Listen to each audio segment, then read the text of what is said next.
लक्षात घ्या, आमच्या अभिनेत्री दीपिका पदुकोणजी या तर सेलिब्रिटी म्हणून त्यांनी ती सांगितलंय, त्या सेलिब्रिटी आहे, त्यांचा सन्मान आहे. पण आम्ही फक्त दीपिका पदुकोण नाही, मुंबईच्या प्रत्येक नागरिकांचा आम्ही ऐकतोय. हा जो एअर क्वालिटी इंडेक्स आहे हा खरोखर वाढलेला आहे, हे आम्ही डिनाय करत नाहीये. आणि त्याच्यावरती काय प्रतिबंधक उपाय केले जाणार ह्याची सातत्याने आम्ही चर्चा करतोय, मीटिंग घेतोय, अधिकाऱ्यांबरोबर बोलतोय.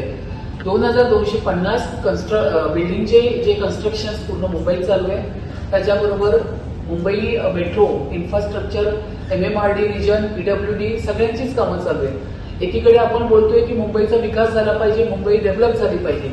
तर ही डेव्हलप होत असताना ही जर सगळी कामं चालू आहेत, पण आपण या ठिकाणी मुंबई या बिल्डर्स असतील किंवा MMRDची किंवा मेट्रोची कामं दिली आहे, त्यांना आपण एक SOP पाठवलेली आहे, ज्या SOPला आपण कंपल्सरी त्यांना फॉलो करायला सांगितलं.